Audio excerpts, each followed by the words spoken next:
Disculpas, estoy con el ministro de Educación de la Nación, les pido mil disculpas porque estas reuniones siempre, lamentablemente, por muchos motivos, son prioritarias y tenemos que ir. Eh, Quiero agradecer especialmente la presencia de los colegas de la Universidad de La Serena, de la Universidad Mesoamericana de México y todos los colegas presentes allí, a Mónica por su dedicación, su trabajo y a todos los que lo han acompañado en esta organización del Tercer Congreso Internacional de Interculturalidad y Pensamiento Crítico, nada menos en estos tiempos donde se necesita tanto pensamiento crítico para reflexionar sobre los tiempos políticos latinoamericanos y los tiempos sociales latinoamericanos. Y también pensar estos diálogos sobre descolonización intelectual y curricular, donde veo también la presencia, revisitado, analizado, trabajado de Rodolfo Kusch, un gran intelectual argentino que siempre es necesario volver a leer, volver a interpretar. Así que quiero felicitar por la organización, el trabajo y bueno, es un honor para la Universidad Nacional de Quilmes poder contar con este congreso, esta apertura, este lugar de un espacio donde la reflexión, las ideas son lo que priman, son lo que permiten acercar a las distintas regiones de Latinoamérica y de Iberoamérica, decirles que para nosotros es fundamental y es la matriz del proceso de conocimiento que día a día fomentamos desde nuestra universidad en todos los espacios que tienen que ver con el pensamiento crítico, la reflexión crítica. Así que bueno, fundamentalmente agradecer la presencia de ustedes, la voluntad de trabajo, la dedicación, volver a felicitar al grupo organizador y bueno, espero que tengamos unas hermosas 3 jornadas de trabajo sobre el pensamiento crítico. Muchas gracias. Gracias, Alfredo. Le damos la palabra entonces al rector de la Universidad Mesoamericana. ¿Estás por ahí, Fernando? Sí, creo que tengo un poquito de problemas en el acceso a la cámara. No me permite, pero ¿me escuchan?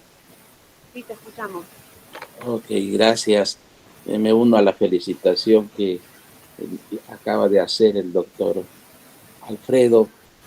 Realmente es un trabajo extraordinario que ustedes están ahorita desarrollando al convocar a este tercer Congreso Internacional de Interculturalidad y Pensamiento Crítico. Nos llena de enorme gusto participar y estar presente con ustedes en este sureste mexicano donde ha habido el conocimiento y la nueva creación de este mismo. Nos llena de enorme gusto que en Argentina se esté dando ahora ya, tomando en cuenta la presencialidad, algo que después de un tiempo de pandemia nos limitó, pero yo creo que el éxito también de este Congreso va a ser el acercamiento personal, esas relaciones interpersonales que generan los congresos y la creación del conocimiento, el compartirlo y el socializarlo. Por eso felicito a todos los que han hecho posible este tercer Congreso Internacional de Interculturalidad y Pensamiento Crítico, y desde estas tierras sureñas del Estado mexicano les enviamos el cordial de los saludos y los votos para que este Congreso logre sus objetivos y logre lo planteado. Reciban pues un cordial saludo de los universitarios mesoamericanos y el deseo pleno que este tercer Congreso sea todo un éxito como ha sido los anteriores. Buen día. Muchas gracias, Fernando. Gracias. Bueno, continuamos entonces con la licenciada Cecilia Elizondo, vicedirectora del Departamento de Ciencias Sociales.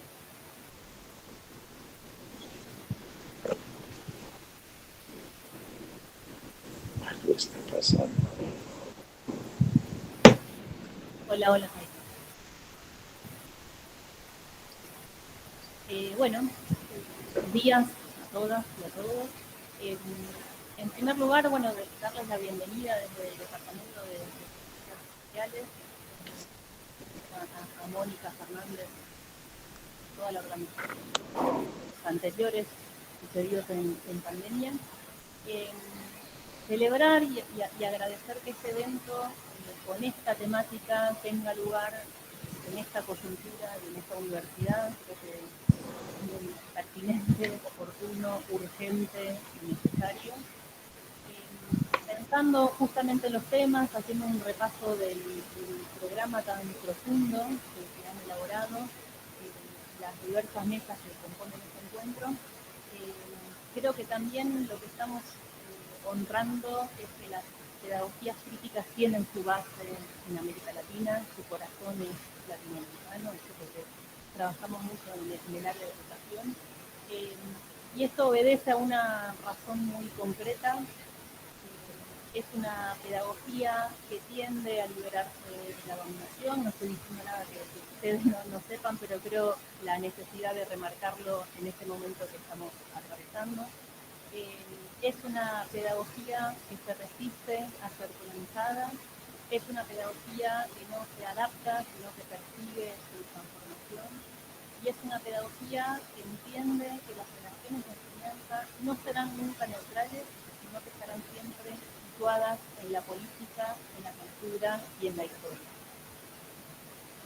En estos momentos tan cruciales para nuestro país, de mucha sensibilidad personal, pero sí que colectiva aquí en esta universidad, uno mira el programa y resuenan fuerte todas las ideas de Giroud, de Freire, de Marcari, y en un contexto de mucha sensibilidad, porque la palabra resistencia volvió a aparecer en nuestros diálogos, en nuestros capítulos aquí en la universidad, y cobran nuevos sentidos, aquellas premisas que trabajamos con nuestros estudiantes de la pedagogía crítica, los docentes como intelectuales pensadores, las escuelas como sujetos culturales y la educación siempre como resistencia. En este contexto les deseo que tengan una excelente jornada. Son 3 días de mucha reflexión, pero sé que también de acción y de plantear puntos urgentes para lo que viene para la comunidad. Muy orgullosa de este evento que se viene organizando y les deseo unas excelentes jornadas de trabajo. Gracias. Gracias, Cecilia. Le damos la palabra entonces a Jaime Montes Miranda, director de la Cátedra Internacional de Interculturalidad y Pensamiento Crítico. Adelante, querido Jaime.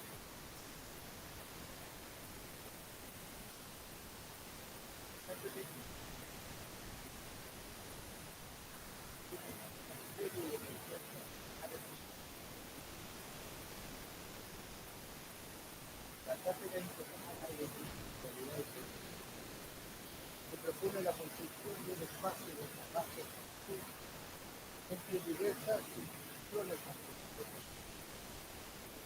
Este trabajo tiene como objetivo dar respecto del discurso significado de y aportar a la generación de espacios de convivencia ante el vacío cultural que significa habitar juntos en la. Es decir, proponer una perspectiva de trabajo que entienda la diferencia entre una posibilidad de ser habitada en conjunto y no como ámbito. En este sentido, se pretende que el campo de la ciencia aporte signos, herramientas, teorías, paradigmas que permitan mejorar el lazo social fallido ante el fuerte avance de los diversos modos. Los escenarios actuales han instalado nuevos requerimientos en los actores sociales de los diversos campos disciplinarios respecto de la profundización y visibilización de las reflexiones y las posibilidades. Este análisis se encuentra asignado con la construcción del pensamiento crítico, aquella que sea atravesada por el cruce de discursos y relaciones dialécticas, metodológicas, entre los campos del saber, la transdisciplinaridad, la filosofía, esta se entiende como un proceso, un modo epistemológico de conocer la realidad y abordar las problemáticas y desafíos comunitarios. Por ello, abarca tanto el sistema de relaciones que es posible establecer distintos campos del saber como el abordaje multidimensional de determinados estudios y los vínculos entre paradigmas y métodos.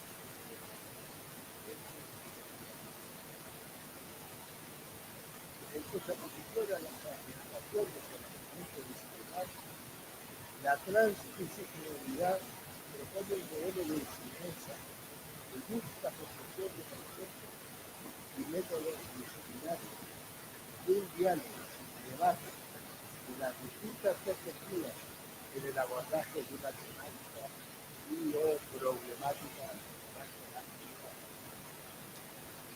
En este sentido, se propone dar respuesta a las necesidades de los ciudadanos individuales y actores sociales vinculados a las ciencias sociales y humanas a partir de la expansión de la producción de conocimiento y la generación de redes que potencian la producción del trabajo colaborativo, político y social. Espacios ideales que permitan profundizar y complejizar los distintos campos de estudio a partir de un trabajo transdisciplinario para la producción y divulgación de un pensamiento contextualizado y la propia naturaleza social, culturales y políticas regionales. Esta cátedra materializa entonces el esfuerzo de fomentar no solo un diálogo múltiple o íntimo, sino transdisciplinario. Es decir, un diálogo que no excluye, que no invisibiliza saberes y que tampoco contribuya a perpetuar opciones. Alternación intercultural que abarca el espacio social. El campo académico abierto al desafío de concentrar que reflexiona sobre los modos de la capitalismo. El aporte de diálogo de conocimiento y saberes incluidos colectivamente abierta a la digitalización de la interseccionalidad desde la comprensión de las diferentes tradiciones. La interculturalidad implica un retorno al capitalismo, entendido este como matriz de la vida social, que nos permita hablar de espacios mejores. Asimismo, involucra prácticamente la promoción de la escucha a partir de la revalorización del sentido de la palabra del otro, de otra, desde lo colectivo, y un cuestionamiento de interpretación al mundo académico y social. En los últimos años han surgido interrogantes respecto de la diversa nociones que tendría la interculturalidad y su vinculación con política. En este sentido, la lucha social por el derecho cultural, la idea conservadora del tolerante de la interculturalidad, que la aborda como una interrelación de respeto y diálogo entre diferentes culturas. Esta visión no logra dar cuenta de las relaciones de organización familiar, capital y de desigualdad, y reduce el carácter crítico y protegedor de la misma nación al mundo. Por ello, se propone avanzar en un tipo de interculturalidad de emancipación que responda a las exigencias de la justicia, de la solidaridad y de la unidad colectiva. Es decir, implica una preocupación por las culturas y lo cultural técnico y necesario, y nos permita repensar los diferentes lugares donde es posible iniciar, reflexionar y explorar porque es desde estos espacios donde se proyectan otras formas de convivencia y de vida social, que entre otras cosas nos permiten tomar conciencia de la tecnología y de la invisibilización de los saberes por parte de la población. Los estudios interculturales de hoy, en este siglo XXI, una necesidad fundamental. El alto flujo de migración, las reivindicaciones políticas, sociales e identitarias de los pueblos originarios, la cultura popular con sus tradiciones, fiestas religiosas y expresiones culturales diversas, nos obligan a entender el fenómeno intercultural como algo próximo a nuestras vidas y a propiciar el diálogo entre las diversas culturas.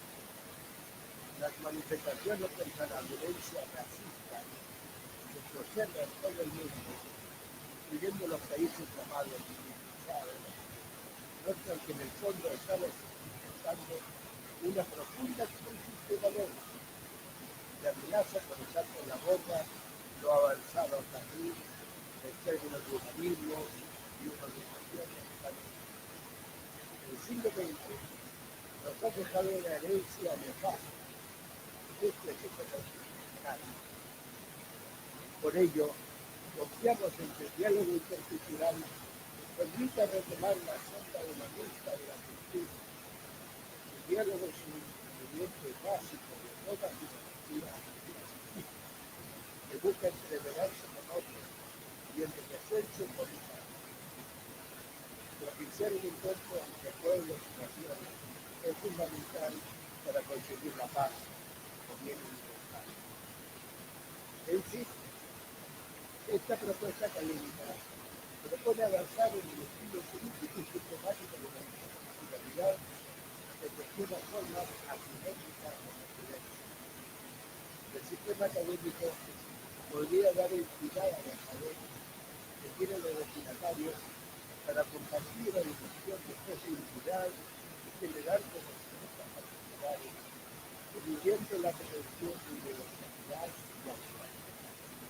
Es decir, aquellos saberes que existen en la universidad de retomar hacia nuestras propias posiciones y construir otras a partir de ellas.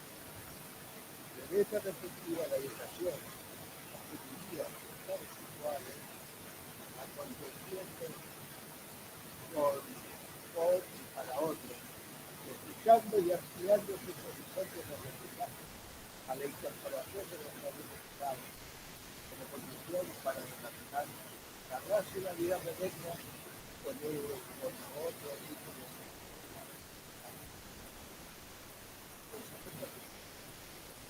en una sociedad como el nivel históricamente sobre la certeza y la naturalización de condiciones sociales que garantizaron la continuidad de los poderes establecidos, la promoción y construcción de espacios de pensamiento crítico resulta temporal. Se entiende al mismo como el resultado de un trabajo compartido y de perspectivas reflexivas que aporte a la construcción de estudios y análisis que profundicen y cuestionen los modos radicales de la sociedad. La búsqueda de sujetos ideológicos, de valores conceptos, de aquello que utiliza en el fondo del pensamiento humano, representan parte de la práctica. Históricamente, el pensamiento desarrollado en el territorio y desgravitado en el contexto cultural fundamentó la implementación de políticas económicas, sociales y culturales que tomaron como referencia una noción de cultura y de sujeto cultural formulada en otros contextos, por tanto, desconectada de los problemas particularidades. La propuesta de este tipo de pensamiento incluye la posibilidad de una distancia libre de los principios y reglas de las estructuras arquitectónicas altas. Este pensar tiene el carácter de la reflexión, que no excluye el análisis, sino que frente a la perspectiva del análisis, que supone la relación antigua vista de la lógica de la humanidad, la perspectiva de la reflexión supone la relación sujeto-sujeto, donde el sujeto de análisis no se siente por fuera y por encima del objeto que considera, sino que se siente necesario y limitado. Pensar críticamente es revisar las perspectivas y también las instituciones que median esa práctica. Y es por ello que esto cobra tal importancia en el ámbito académico. Es allí donde cuenta con la posibilidad de cristalizar en la construcción de categorías propias que permitan la elaboración de un pensamiento emancipador en distintas áreas un espacio que propicie cambio y lograr a partir de la proyección de múltiples trabajos intelectuales, investigadores, promotores de las distintas disciplinas, con el objetivo de estudiar e intercambiar ideas y utilizarlas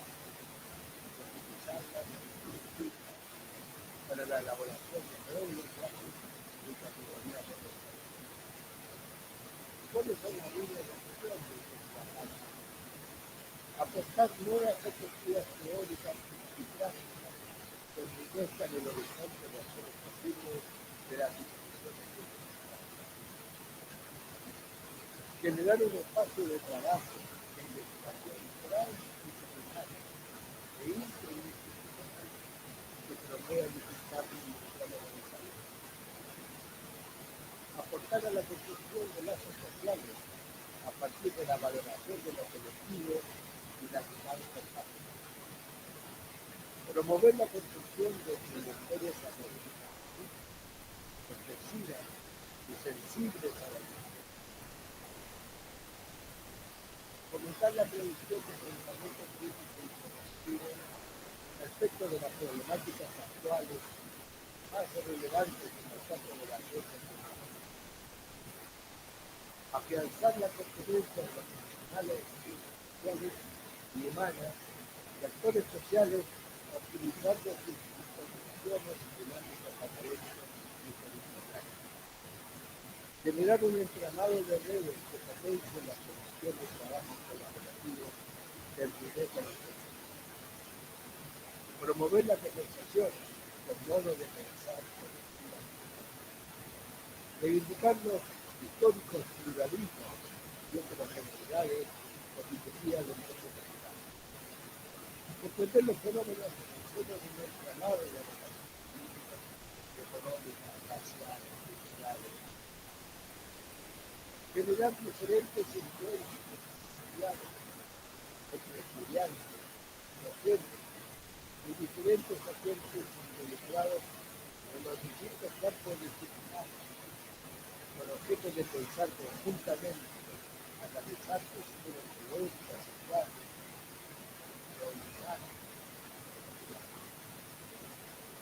sobre el tema de la universidad, promover el diálogo y el movimiento de pensamiento comunitario, posibilitar la revisión de supuestos epistemológicos que sustentan las prácticas actuales, apostar a la posibilización de la formación y alta decisión disciplinar desde la revalorización de la cultura, la política y el pensamiento crítico. Y por último, potenciar la capacidad de actividad de redes académicas entre universidades.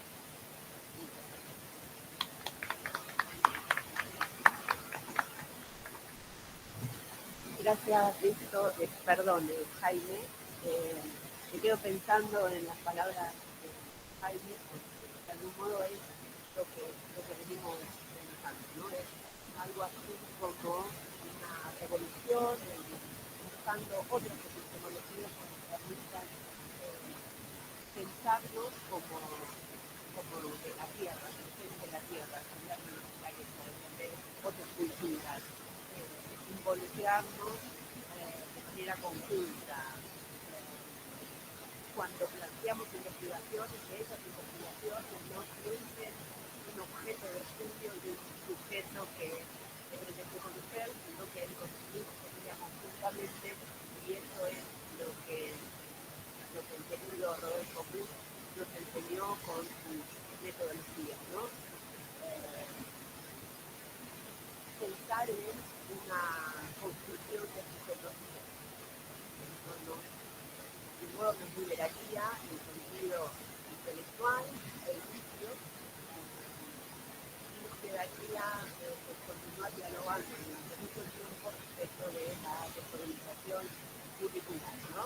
Que nosotros en las universidades lo venimos haciendo, pero nos gustaría mucho el tema de pensar la formación docente de nivel terciario, en donde es mucho más difícil pensar estas nuevas dinámicas epistemológicas, curriculares, de investigación, de acción, y de tantas otras tareas que trabajan con nosotros.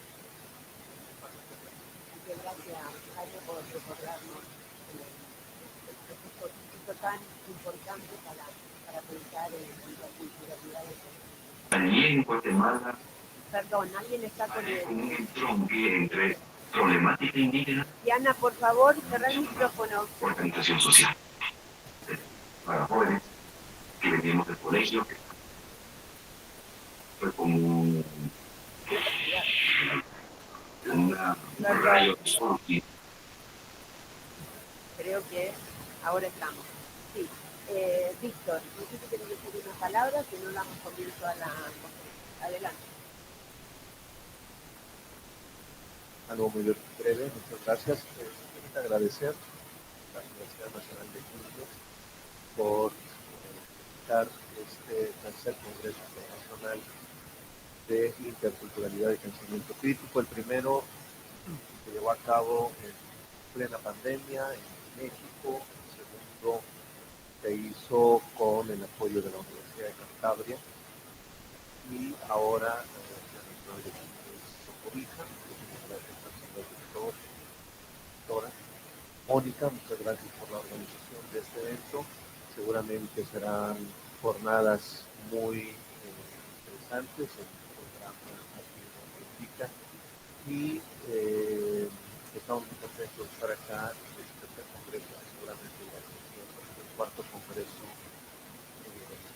ya se empezará a preparar también, y al finalizar comunicaremos dónde simplemente es agradecer a todos los conferencistas. Tuvimos muchas conferencias magistrales, conversatorios, más de 30 ponencias, con más de 50 ponencias que ya se tenían sus ponencias en el canal de YouTube. Entonces, muchas gracias a todos quienes han hecho posible este evento.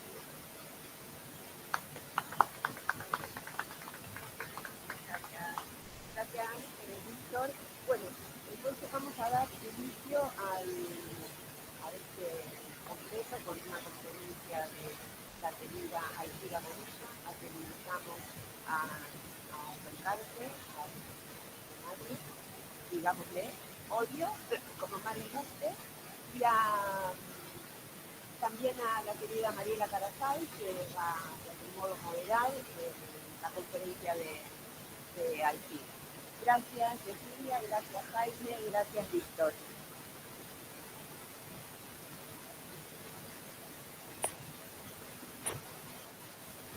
A dar comienzo a la conferencia magistral de Alcira Bonilla, denominada El pensamiento crítico mesoamericano como memoria de negociaciones, pedidos, pasiones y resistencias. Les voy a comentar un poco la trayectoria, voy a tratar de ser muy amplia, muy significativa, pero en principio decirles que Alcira es doctora en Filosofía y Letras, otorgado por la Universidad Complutense de Madrid y el Ministerio de Educación y Ciencia del Reino de España. Es directora de distintas secciones, proyectos de la Universidad de Buenos Aires, particularmente de la Facultad de Filosofía y Letras, es profesora titular de la Cátedra de Antropología Filosófica del Departamento de Filosofía, consejera directiva, coordinadora del programa de actualización en docencia universitaria desde 2013, integrante de distintos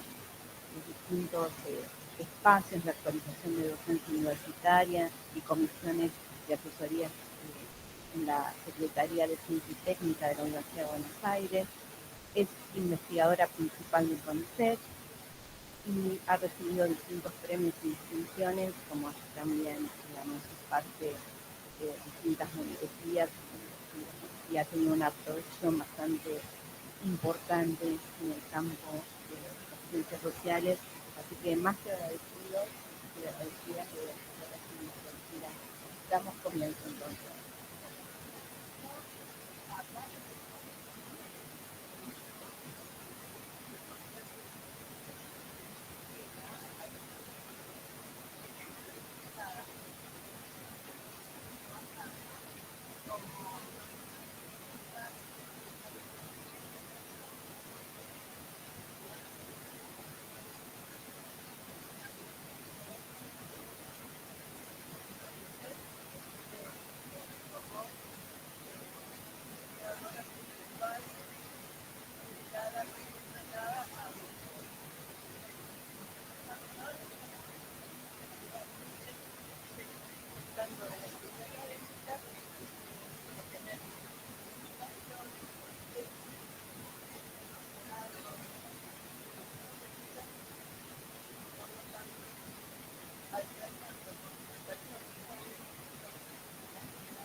En los periodos restantes, la vida política en la Argentina estuvo condicionada por breves interregnos de gobiernos elegidos en medio de transiciones y gobiernos de facto, hasta la primavera de los 70, que bien sabemos cómo concluyó. El recuerdo de estos datos hace que hoy, ante la inminente asunción del nuevo gobierno de perfil minarcocapitalista en nuestro país, el nunca más se convierta en nuestra oración cívica diaria. Si bien la política de derechos humanos como política de Estado, inaugurada durante la presidencia del doctor Argentina, tuvo retrocesos que pudieron revertirse años más tarde, el restablecimiento de la democracia, hay que reconocerlo, abrió un amplio margen para la investigación, la discusión y la práctica de los derechos humanos, que hoy, quienes estamos en esta corriente tan fuerte de pensamiento crítico e intercultural, nos beneficia. Entonces, quería señalar esto, porque creo que hemos avanzado mucho en la Argentina y en el continente tratemos de no retroceder. El segundo homenaje con el que quiero comenzar esta exposición es a 3 pensadores críticos de nuestra América, fallecidos recientemente. Y voy a nombrar realmente, no sé si serán los 3 más grandes, pero están entre los más grandes. El primero, Pablo González Casanova, que nos dejó creo que en el mes de abril. El segundo, Franz Michelhammer. Y el tercero, Enrique Dussel, que se nos fue hace muy poco. No voy a hablar sobre ellos, pero quiero que el eco de sus voces nos sirva de marco inspirador para que se entienda bien lo que voy a decir sobre pensamiento crítico y sobre pensamiento intercultural. Leo entonces un párrafo breve e inspirador de cada uno de ellos. Yo tendría que haber proyectado aquí unas diapositivas, pero estuve haciendo un informe hasta último momento y lamento porque no llegué. De Pablo González Casanova cito ese maravilloso texto sobre las nuevas ciencias y la política de las alternativas. Decía Pablo: la victoria de los seres humanos es posible, como lo es luchar por ella con toda la herencia del pensamiento crítico y del pensamiento tecnocientífico, a sabiendas de que no habrá soluciones sin contradicciones, ni contradicciones sin negociaciones, ni luchas que enfrenten a la democracia, la liberación y el socialismo, en vez de combinarlas y articularlas con las prioridades, énfasis y adaptaciones que los tiempos y las fuerzas exijan. Unos darán más importancia a un objetivo, otros a otro, pero todos en uniones crecientes y no necesariamente lineales de ciudadanos, trabajadores y pueblos. Fin de la cita. De Frank Hinckelhammer. De Frank Hinckelhammer, la cita es de Cuando Dios hace al hombre, el ser humano hacia la modernidad, crítica de la razón mítica en la historia occidental. Nos decía Franz: podemos entonces decir esto hoy: los derechos humanos y su intervención en el mercado son la plenitud de las leyes del mercado, o al menos llevan en esa dirección. Pero las leyes del mercado deben ser intervenidas constantemente. Esta es también la condición para el necesario desarrollo de la democracia, que hoy en día se ha convertido casi en un mero apéndice del mercado. Debe convertirse en una democracia emancipadora. Hoy en día, esta libertad frente a la ley, especialmente a las leyes del mercado, debe ser reconocida y, por supuesto, exigida. Es la base de todas las reformas necesarias hoy en día. Sin exigir esta libertad, las demandas de reformas pierden en gran medida su significado. Se hacen imposibles las reformas posibles que se proponen. Fin de la cita. Y Enrique Dussel, perdonen la emoción.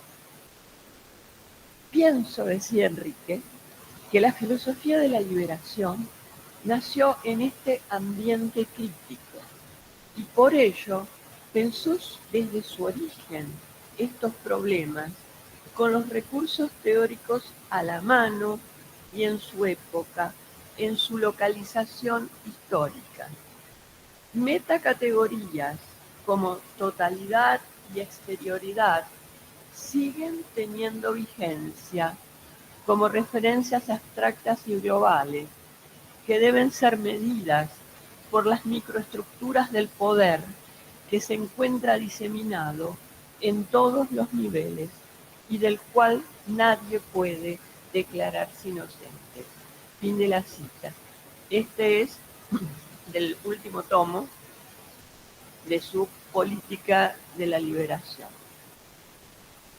Entonces, a partir de los ecos y voces que estas citas nos suscitan, planteo el esquema de mi conferencia. Me quedan 15 minutos, ¿no? Un poquito más, 4. Comenzaré con el bosquejo de una redefinición de pensamiento crítico, pero eso ya lo hizo muy bien Jaime. Para luego referirme a 2 formas particulares de pensamiento crítico nuestroamericano que son la filosofía de la liberación, de la que va a hablar bien mañana uno de sus fundadores, Mario Casalla, y la filosofía y las ciencias sociales interculturales.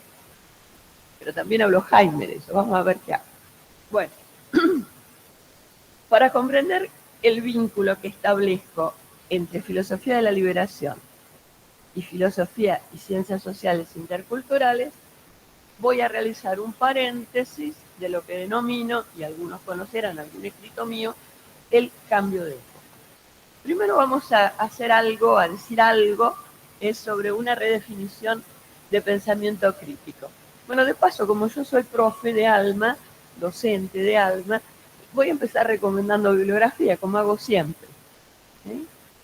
En esto también imito a mi querido amigo ya fallecido, Horacio González, que cuando iba abría su portafolio y desplegaba papeles, libros, todo eso. No tengo la magia de él, por supuesto, para hablar, pero he tomado algún ejemplo. Entonces, hace unos 10 años más o menos, Javier Insausti de la Universidad del País Vasco y Jorge Vergara de la Chile editaron un enjundioso volumen que se titula Diálogos de Pensamiento Crítico, con colaboración de colegas notables, tanto nuestroamericanos como españoles. Unos años más tarde, en el 2015, nuevos diálogos de pensamiento crítico. En la edición también colaboró la colega española Marta Nogueroles. Y por último me refiero a otro volumen del año 2017.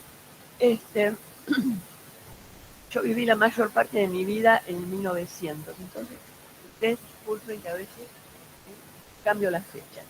Bueno, entonces, el volumen del año 2017, editado por Gregor Sauerwald y otro chileno, Ricardo Salas, también es muy importante para nosotros porque es sobre la cuestión del reconocimiento en América Latina, pensando lógicamente que la última versión de la denominada teoría crítica de la Escuela de Frankfurt ha sido la versión de Axel Honneth y sus seguidores, es decir, en una teoría crítica del reconocimiento. Entonces, más o menos creo que con estos volúmenes nosotros tenemos, entre otras bibliografías, por supuesto, un poco presentados los problemas que nos ocasiona esta denominación de teoría crítica y de pensamiento crítico, así como el camino que ya le indicó Jaime, que debemos seguir para no seguir siendo, valga la redundancia, para no seguir siendo deudores del pensamiento eurocéntrico cuando nos proponemos ser críticas y críticos. Efectivamente, la expresión de teoría crítica es el nombre que asimisma se dio la Escuela de Frankfurt, fundada hace más o menos unos 100 años, realmente. Pero nuestro interés, como dicen todos estos autores, es mucho más amplio. Incluye temáticas que no fueron abordadas por esos pensadores, como las temáticas de género, la ecológica, la urbana, es decir, tantas otras cosas, la cultural, el tema de los pueblos originarios, etc. Nosotros pensamos críticamente de otro modo. Nosotros queremos además incluir también diálogos fuertes, críticos, con formas críticas de pensar la teología, como lo vemos en Hickelhammer, estudios estéticos, estudios culturales y otros estudios. Es decir, no se trata de una postura u opción filosófica entre otras, sino que es realmente una especie de necesidad más que teórica. Es una necesidad, yo diría, vital, existencial, que tenemos quienes nos dedicamos a la filosofía, a las ciencias sociales, a las humanidades, al trabajo social, al trabajo comunitario, etc. Porque es una necesidad, la del pensamiento crítico, que está vinculada con el estado actual del mundo. En la conferencia a la que me invitaron en el congreso anterior, se ve que todavía no se aburrieron de mí. Hoy intentaré que no se aburran, porque yo me siento muy bien acá. En la conferencia a la que me invitaron el año pasado, que fue por Zoom, necesariamente, yo hablé de nuestra época como de una época truculenta. Vayan a buscar al diccionario de la academia lo que significa esta palabra. Bueno, significa lo más horrible que se puedan imaginar. Entonces, es la época más horrible que podamos imaginar. El diario del lunes y el de hoy, o el noticioso de la televisión, nos lo dicen. Así que no hay problema en describirla. Bueno, en esta época truculenta, en realidad, tenemos necesidad de este pensamiento crítico. Y voy a recurrir a mis amigos para leerles una cosita acá de la página 7. Ellos se preguntan, y lo van a contestar negativamente, cuidado, ¿no? Si el pensamiento crítico europeo y latinoamericano ha podido asumir, analizar y reflexionar las tendencias a la destructividad de las sociedades contemporáneas, tanto en sus dimensiones ambiental como económica y social, las cuales amenazan su sustentabilidad. Es decir, estamos en una apuesta real por la vida, pero sin vuelta. Por esto, seguir existiendo o no existir más, como seres vivos, los humanos y todo el resto, ¿no? Sigo con la cita. Estamos entrando en una fase crucial, signada por una doble crisis, de una parte ambiental, con el calentamiento global y el desequilibrio climático, y de otra histórica, con la decadencia política, social y económica de la mayor parte de las sociedades.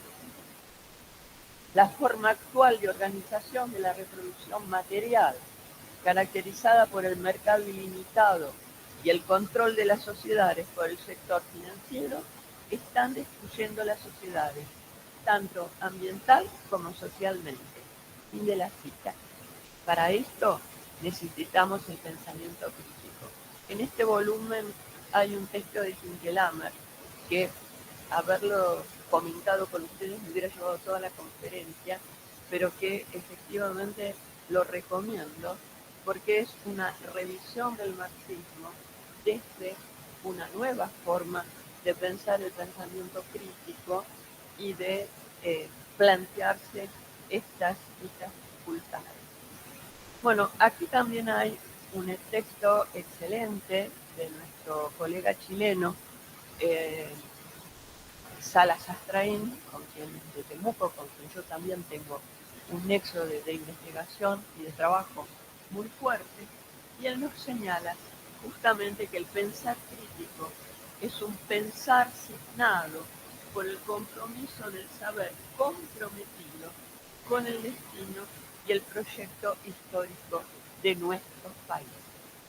Bueno, con esto creo que tenemos por lo menos señalado un camino muy difícil, que va a ser muy áspero y que no sabemos qué se nos va a deparar para este camino en los próximos años, sobre todo en la Argentina. En este momento yo estoy tratando que todos mis tesistas terminen y presenten sus tesis. Realmente estoy trabajando a la par de ellos, escribiendo con ellos las tesis de ellos. Porque así terminan. Y Dios dirá qué va a pasar, ¿no? Estamos así. Eso es lo malo. Estamos de esta manera. Bueno, yo les decía que las dos grandes formas de pensamiento crítico que se han dado en nuestro ámbito, sobre todo hablo del ámbito nuestroamericano, sé que nos están escuchando también desde España, donde quizá la filosofía de la liberación ha aprendido mucho menos, un poco la filosofía intercultural, pero sería de desear que ambas, la filosofía de la liberación y la filosofía intercultural, tuvieran realmente mejor acogida en España, ¿no? pero esto no es fácil de lograr.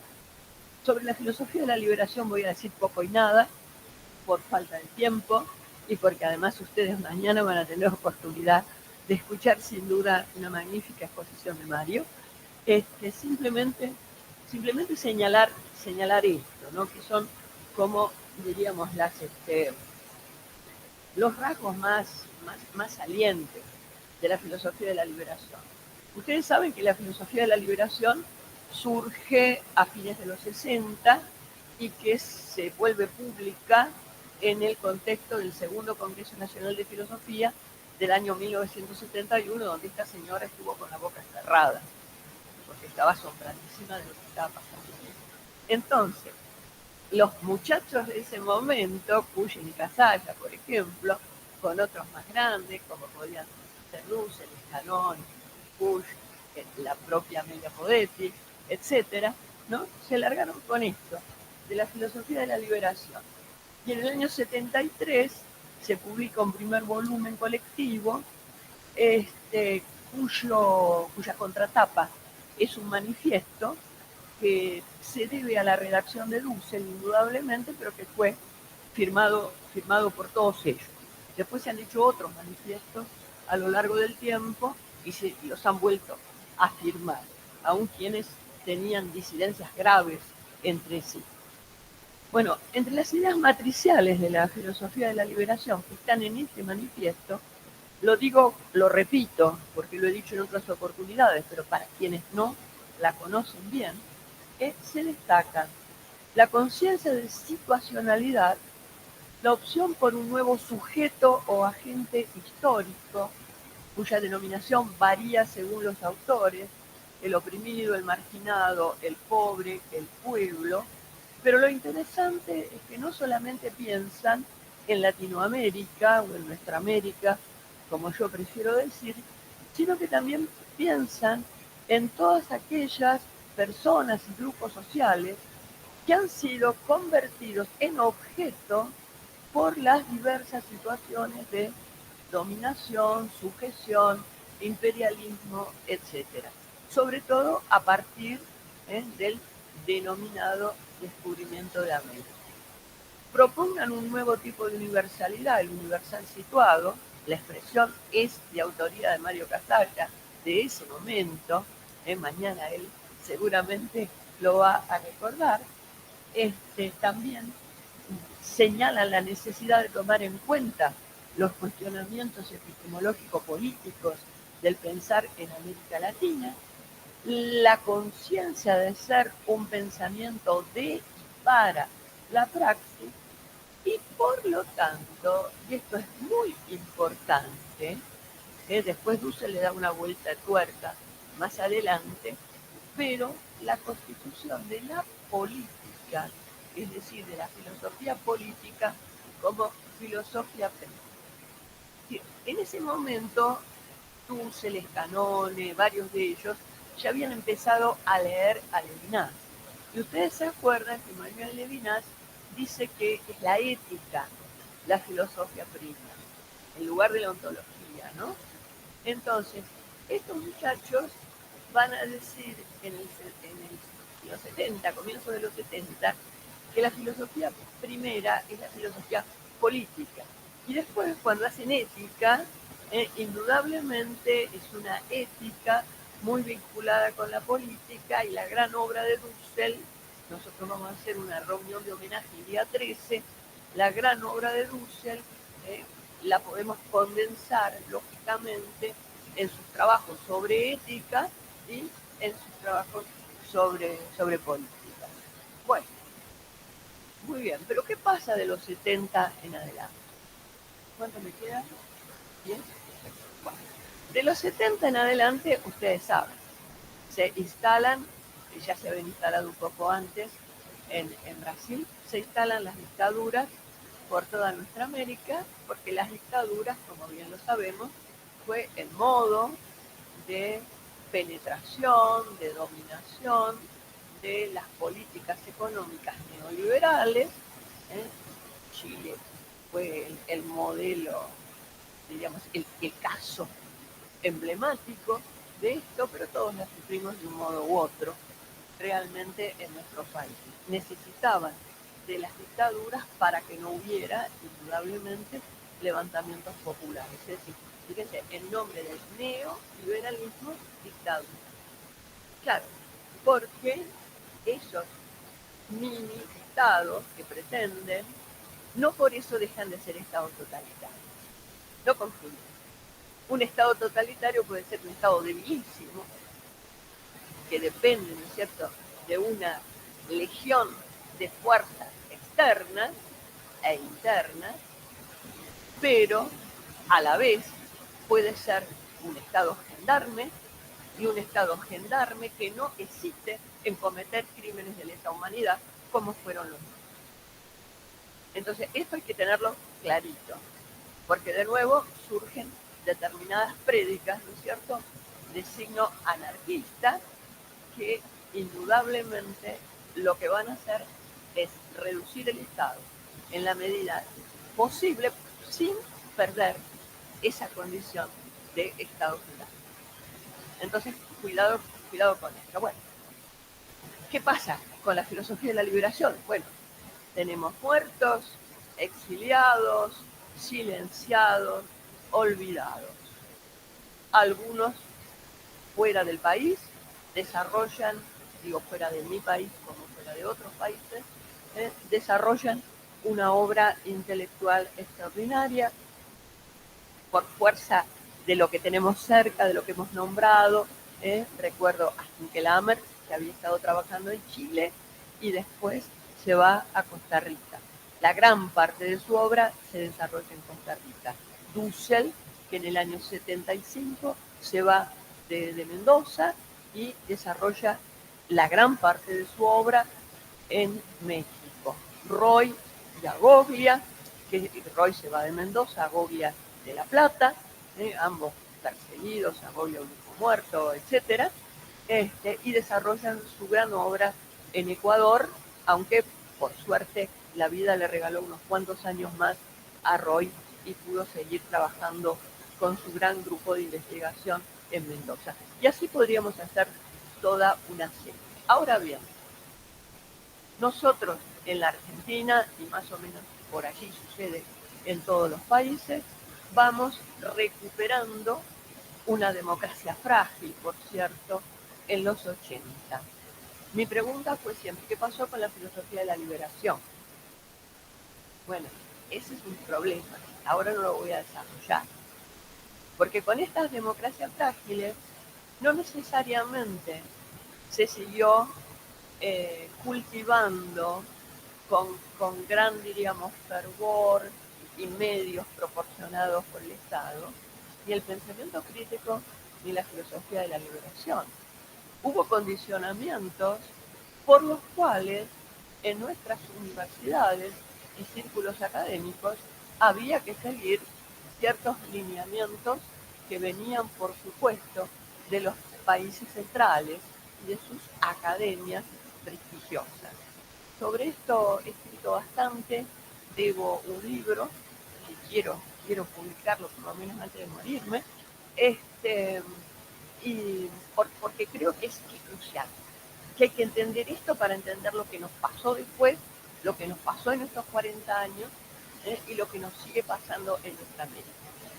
Hay, sin embargo, una fecha emblemática que nos obligó a todas y todos a pensar de nuevo y a pensar mejor.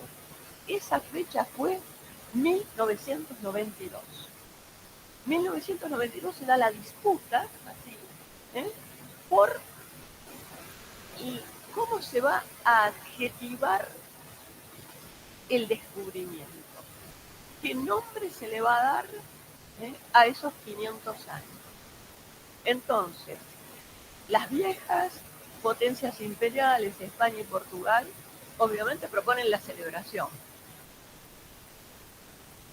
Nosotros empezamos a hablar de genocidio, de dominación.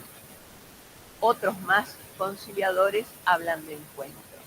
Bueno, hay una verdadera guerra semántica en ese momento sumamente interesante Y además aparecen una cantidad de textos, libros, conferencias, de artículos de pensadoras y pensadores cuyo estudio realizó en parte, no totalmente, realizó Raúl Jorge Betancourt en un volumen del 2004, donde él les dice a estas y estos colegas, entre los que están Villoro, Dussel, el padre Canone, Vina Picotti, Puyen, etcétera, etcétera. Yo por suerte no caí en la volteada, pero porque él no conocía lo que yo había escrito en ese momento. Entonces, les dice que no han sido suficientemente interculturales. ¿Y por qué esto? Bueno, porque un poco la acusación es que se ha descubierto o se han descubierto los pueblos originarios desde las academias, desde los escritorios.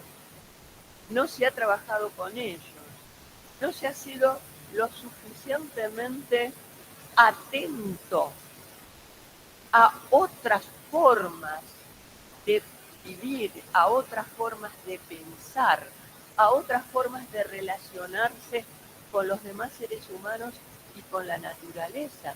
No se ha sido lo suficientemente atento a eso que realmente podría alimentarnos lo suficiente como para ser críticos en serio, para poder pensar como querían los muchachos de la liberación, para poder pensar contextualizadamente, situadamente, para poder pensar desde otro sujeto. Bueno, eso por desgracia no se dio del todo y no se dio con fuerza y no ocupó el lugar que tenía que ocupar en las academias. Yo no voy a hacer ahora toda la contextualización y la descripción de este estado de cosas en esa época porque ya no tengo tiempo. Simplemente voy a decir lo siguiente. Yo creo que la filosofía de la liberación cumplió un ciclo muy importante, no está acabada. Hay quienes siguen trabajando en la matriz de la filosofía de la liberación, pero veo que quienes siguen trabajando y se ponen el rótulo en esa matriz están cada vez más inclinados a trabajar de modo intercultural. Es decir, su propia criticidad los lleva a ser interculturales. Pero hay dos elementos que me parecen sumamente importantes en la filosofía intercultural que quiero rescatar ahora. Algo de esto ya lo señaló Jaime y yo lo quiero volver a rescatar. En primer lugar, la filosofía intercultural no es, o el pensamiento intercultural, no es diálogo entre filósofos o entre cientistas sociales o entre quienes hacen ciencias humanas.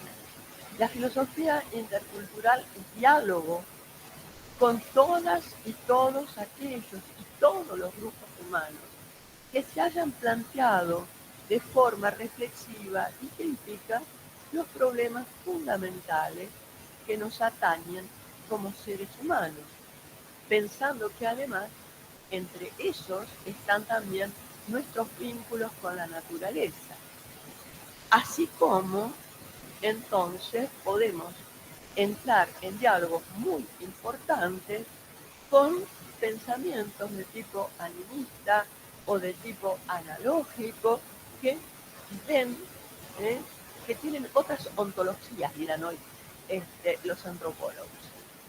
Entonces, esto me parece que es sumamente importante.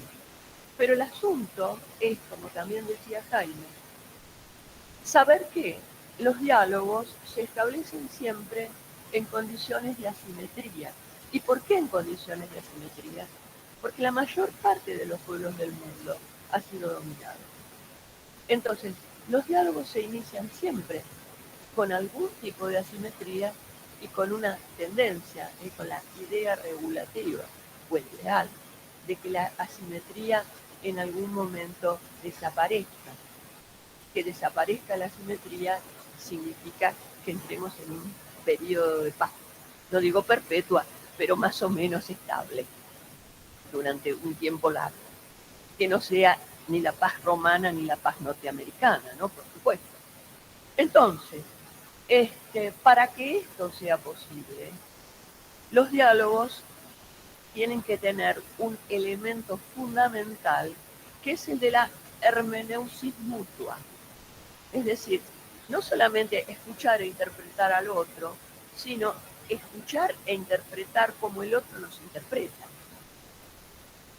Porque si no, el diálogo sigue dándose desde un solo lugar y el aprendizaje tiene que ser recíproco.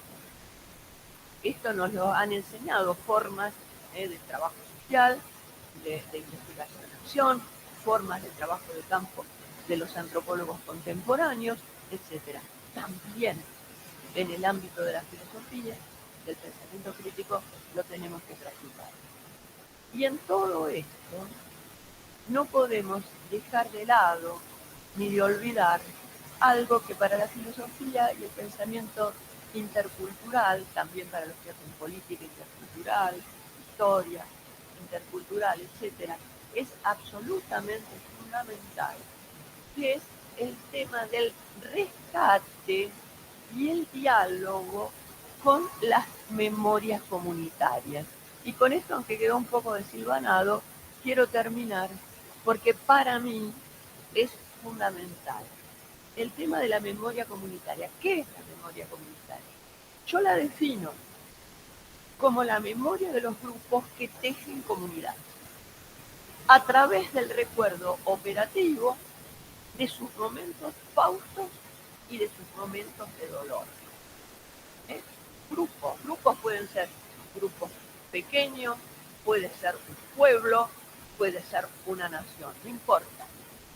Memoria de los grupos que tejen comunidad.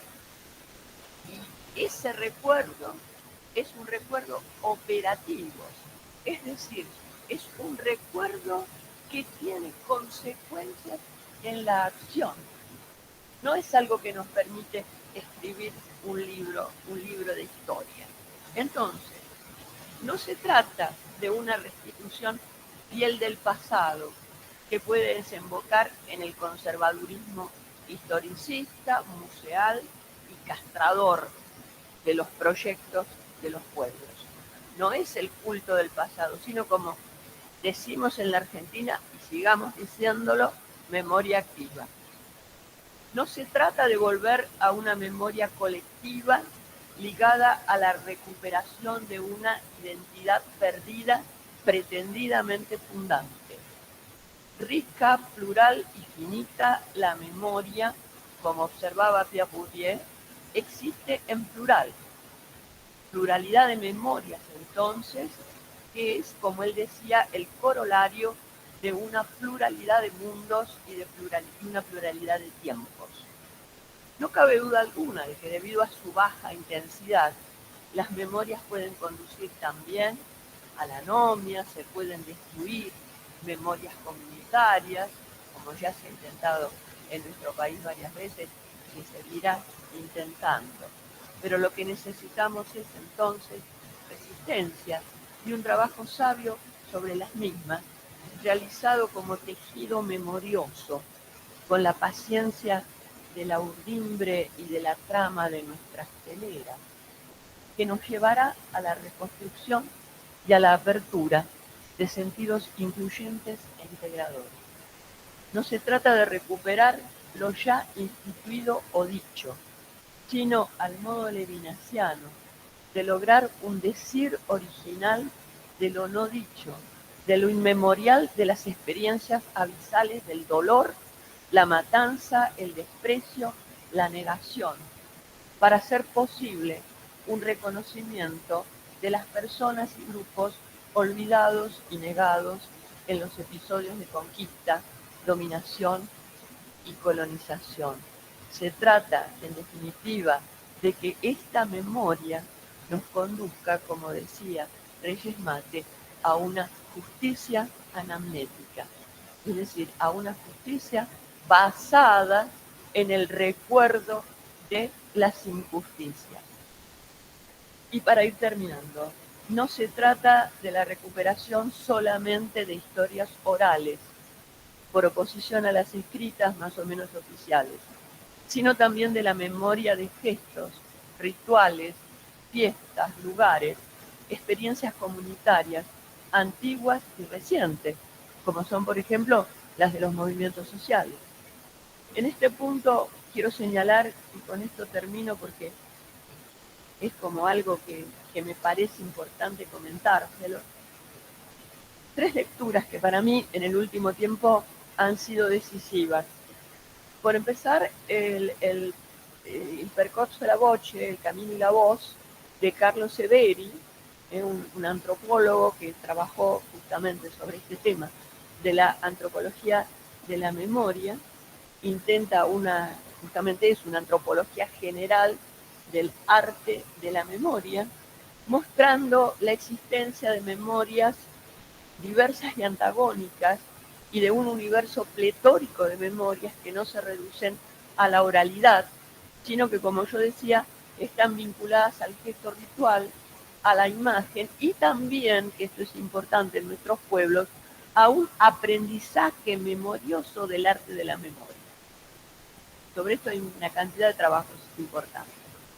La otra lectura que yo recomiendo es La cultura en plural, de ese gran inclasificable Michel de Certeau, porque me hizo ver cómo las creaciones culturales vienen de más lejos en sus autores y desbordan las obras, cómo hay creación en operaciones al parecer ínfimas de la vida cotidiana, en el ir a hacer las compras calculando los precios, por ejemplo, en las formas en las que se hace una comida y se invita a los amigos, etcétera, ¿no?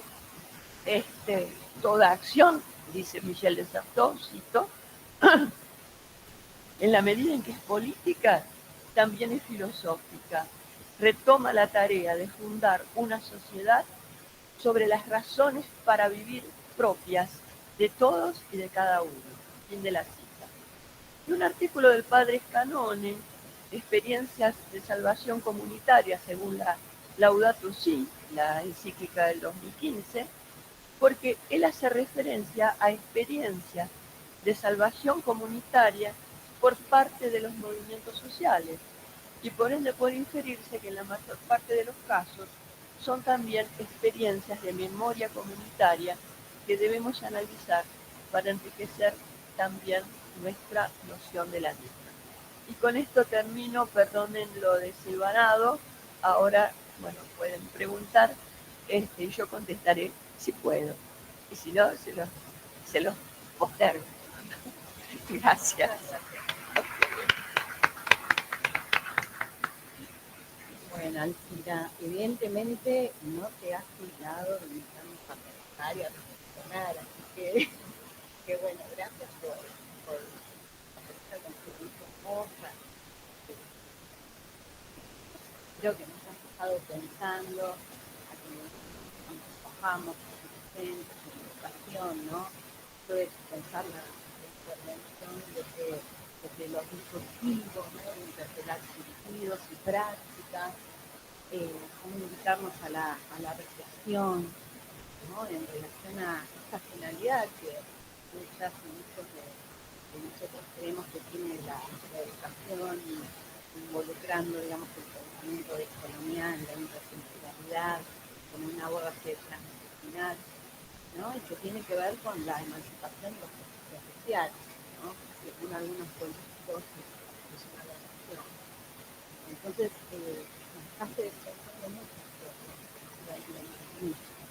en la importancia de esta relación, ¿no? Que también propone Jaime, de sujeto-sujeto, esta construcción, esta necesidad vital y esencial que debemos contemplar, nos involucramos desde esta filosofía, ¿no?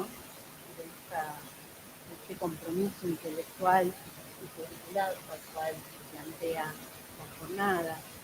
Así que bueno, esta necesidad también de interpelar, interpelarse, interpelarnos, ¿no? Que también forma parte de de nuestro trabajo como educadores y educadoras, esta pedagogía de la pregunta que plantea Freire, ¿no? para interpelar estos sentidos, estas prácticas. Y bueno, y pienso que todos estos 3 días de encuentro nos van a invitar a seguir pensando en todas estas cosas. Así que bueno, muchas gracias por esta hermosa conferencia que nos ha dado.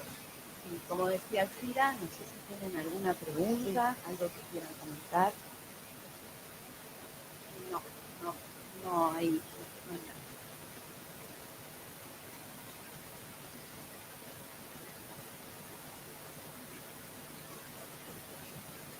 ¿Hay?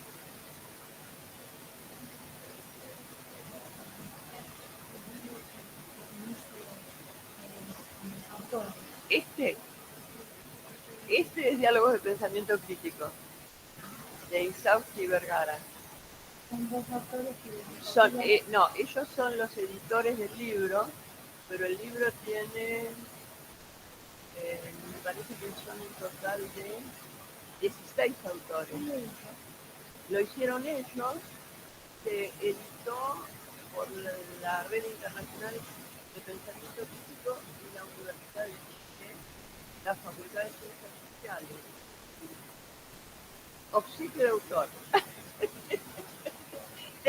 Tengo la suerte de ser amiga de varios de ellos, varias y varios de ellos. Entonces, así como Mónica me acaba de regalar su tesis, bueno, sí, tengo una parte de la biblioteca que es demasiado querida por eso, ¿no?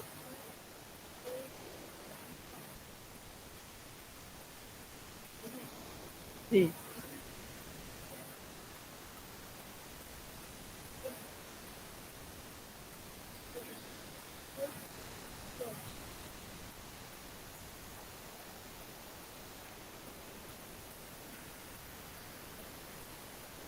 Sí. Lo mencioné cuando hablé de filosofía de la liberación.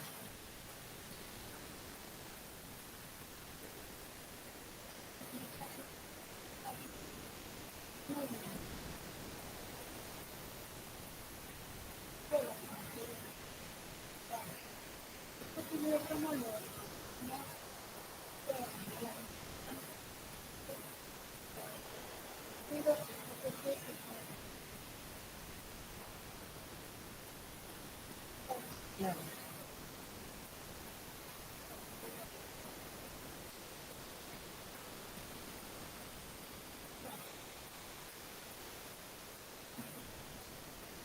Yo supongo que habrá gente que puede ayudar en eso. Justamente antes de ayer se defendió en la facultad una tesis de doctorado que la hizo María Siguinski de la estrella de la revolución a la estrella de la liberación. Entonces es todo el recorrido del pensamiento mesiánico desde los autores del nuevo pensamiento, Rosenberg, bueno, empezando por Cohen, ¿no? Cohen, Rosenberg, Levinas, y después Russell y Fanon. Y él, como el caso de Daniel Manoni, que sí son también grandes conocedores del pensamiento de Russell, y hay mucha gente que lo conoce muy bien.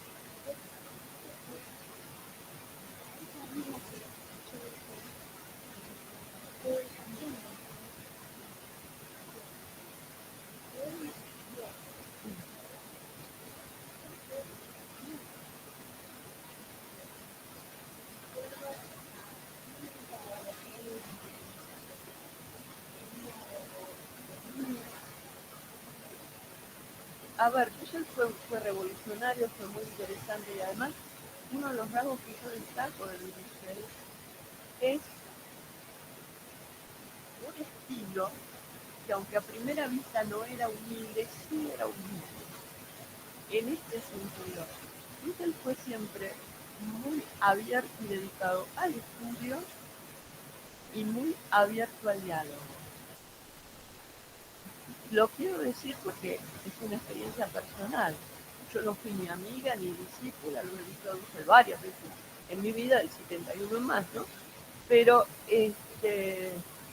pero recuerdo que nunca me preguntó, ¿y vos cómo te llamás? ¿Y vos quién sos? ¿Y de dónde te conozco? Porque desde que me conoció la primera vez, hasta que nos vimos por última vez hace relativamente poco, bueno, siempre me reconoció y además reconoció lo que yo estaba haciendo. Hemos tenido diálogos, me ha dado indicaciones. Yo he cambiado programas por indicación de Dussel, por ejemplo. Es decir, cosas así. Y yo recuerdo, ¿no? Como un gran gesto de Dussel, y lo encontré en el 88 en Canadá, en casa de otro mendocino, de Carlos Fernando Bazán, el gran medievalista. Dussel había ido a dar una conferencia, y entonces allí hablamos sobre su recuperación de Marx. Es decir, Dussel, puesto en un medio marxista, ¿no? Profundamente marxista, como era el mexicano, se vio en una especie de obligación de diálogo y de estudio de Marx, como no lo habría tenido si se hubiera quedado en la Argentina, a lo mejor. También con mucha influencia y vínculo con Hickelhammer, que sí tenía una formación marxista de base. Entonces, es interesantísimo cómo él hace ese estudio profundo realmente sobre Marx, digo, sin tener necesidad, sino por eso, ¿no? Por su profunda vocación de filósofo crítico, realmente. Y nos entrega esos trabajos sobre Marx. Recuerdo que en ese momento yo trabajaba con Cuyo en la facultad de Filosofía y Letras, y él me dice, lo vas a ver a Cuyo, bueno, este libro no es para vos, es para él. Y me da un libro de los que había hecho sobre Marx para acá. Entonces, quería rescatar eso porque Dussel, a diferencia de otros pensadores importantes, Dussel no se privó del diálogo, de ponerse en juego en ese diálogo, ¿no? El diálogo con Apple, con Rorty, con con Habermas, que muchas veces diálogo de sordos, obviamente, pero el diálogo de sordos no por voluntad de él, sino por voluntad de nosotros. Para mí, esa es una faceta de la personalidad intelectual crítica de Dussel, que quienes hagan una buena biografía del maestro tienen que recuperar realmente. Porque es un poco lo que vos decías recién.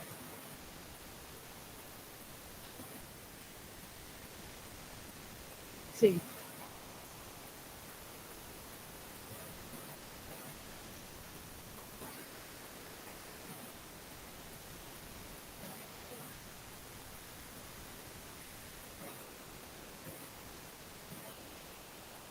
Sí.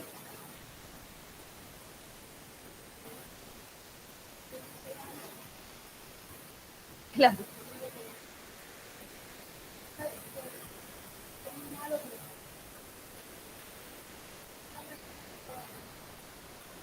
Claro. Sí, sí, sí. Sí, sí, yo vi el programa y gente del grupo nuestro que estuvo en Córdoba.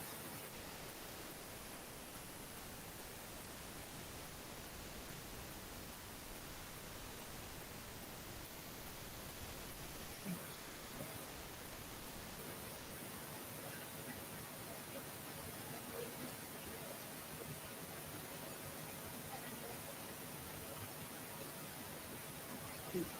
Para no ser demasiado injusta, quiero citar una sola cosita, si me permite, y es la gran importancia que está tomando últimamente la escuela crítica del derecho, yo lo llamaría de la liberación o intercultural, no sé cómo llamarla, escuela crítica del derecho latinoamericano, es decir, con representantes en Argentina, en Chile, en Colombia, en México, es decir, hay un trabajo interesante porque viene además desde vertientes diversas.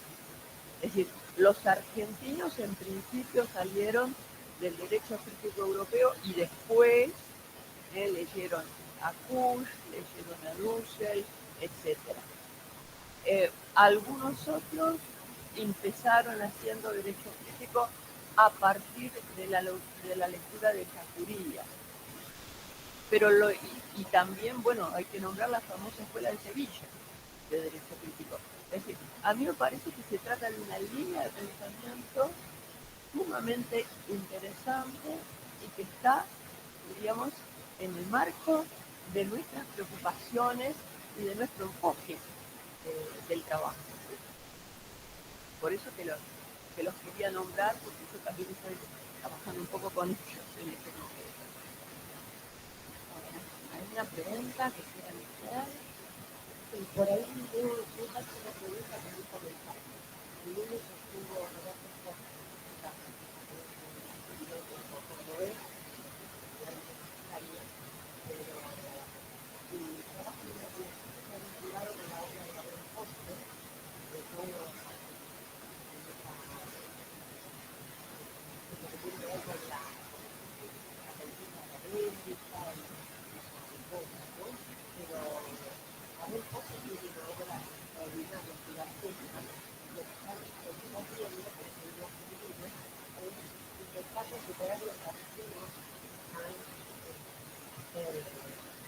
balances y recuentos de textos de ella, tiene cartas con las que pensadas, tiene un texto sobre los últimos días de Elisa, muy interesante también.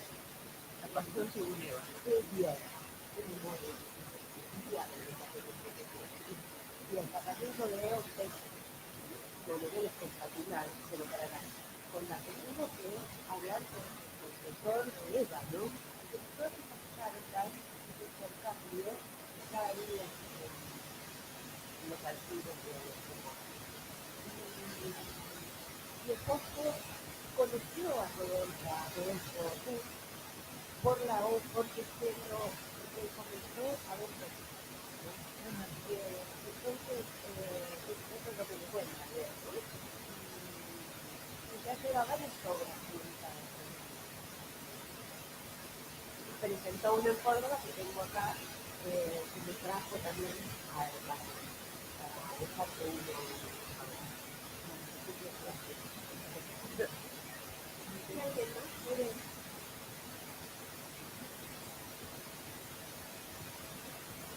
Bueno, muchísimas gracias realmente, porque en estos días de depresión, estos encuentros resultan una caricia. Así que gracias. ¿Hay alguien más?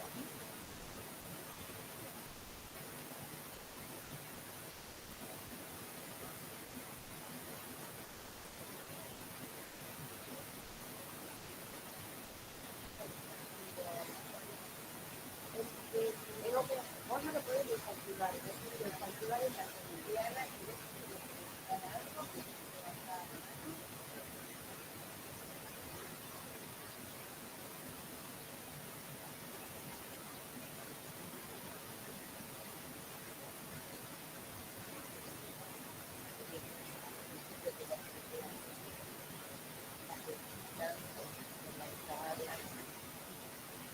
Diana, no sé si tenés la posibilidad de hacer la pregunta, activando el micrófono.